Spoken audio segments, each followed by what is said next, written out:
अयोध्या में बनेगा विदेशी अतिथि गृह। जी हां, राम मंदिर निर्माण के समानांतर ही राम नगरी का विकास उसकी गरिमा के अनुरूप करने का काम शुरू हो चुका है। इस क्रम में राम नगरी में नव्य अयोध्या की योजना को 12 एकड़ जमीन में आकार देने की कवायद भी तेज हो गई है। नव अयोध्या के तहत 12 विदेशी अतिथि गृह बनाए जाएंगे। पेश है आरबीएम न्यूज इंडिया की विशेष रिपोर्ट। उनको शिफ्ट करने से बिल्कुल वही प्रस्ताव उन पर मैंने प्रजनन रोग तो एक बातें और कह करके मैं पूरा करूंगा। एक तो बानरों की समस्या थी। इसकी जो एक परियोजना इस पर हम लोग लगातार कार्य कर रहे हैं, उसका एक महत्वपूर्ण अंग है कि हम समाज के सभी वर्गों से एक समन्वय स्थापित करें और उनके विचारों को जानें, ताकि हम उसके जो विकास की जो परिकल्पना है उसको उसके जितने भी पक्ष हैं उनमें से कोई भी पक्ष अछूता ना रह जाए।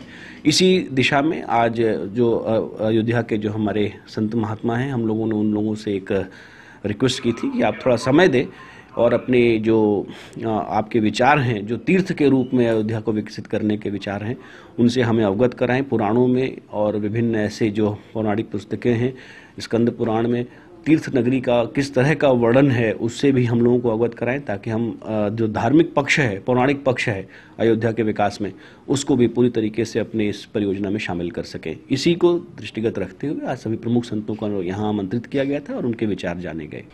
अयोध्या को दिव्य भव्य बनाने का जो कार्य मिला है, ली कंसोर्टिएशन और इसका LNT और तीसरा एक और है कुकरेजा ग्रुप, इन तीनों के प्रतिनिधि थे और हमारे नगर के नगर आयुक्त श्री विशाल सिंह जी और विकास प्राधिकरण के सचिव श्री RP सिंह जी और पूज्य संत महंत हमारे पौराणिक पीठ के नाका हनुमानगढ़ी के महंत रामदास जी, अनादि पंचमुखी महादेव के महंत व्यवस्थापक मिथिलेश नंदनी शरण जी और उदासीन आश्रम के महंत पूज्य भरत दास जी, सारे लोगों के बीच में ये चर्चा आई कि अयोध्या को उसकी पौराणिक गरिमा, जो भगवान श्री राम के काल की जो अयोध्या का वर्णन मिलता है, उसके अनुरूप विकसित करने का एक प्रयास है।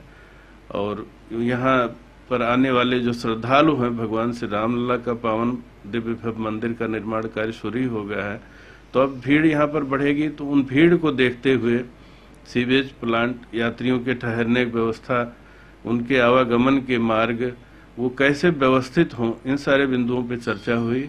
और आने वाले समय में ये निश्चित रूप से भरोसा किया जा सकता है कि अयोध्या एक नए कलेवर में पौराणिक गरिमा और सांस्कृतिक गरिमा के अनुरूप दिखाई पड़ेगी। ऐसा गवर्नमेंट के द्वारा प्रयास है और जो वहाँ प्रेजेंटेशन हुआ उसके माध्यम से भी देखने को मिला। अयोध्या से संवाददाता अमित कुमार की रिपोर्ट, आरबीएम न्यूज इंडिया।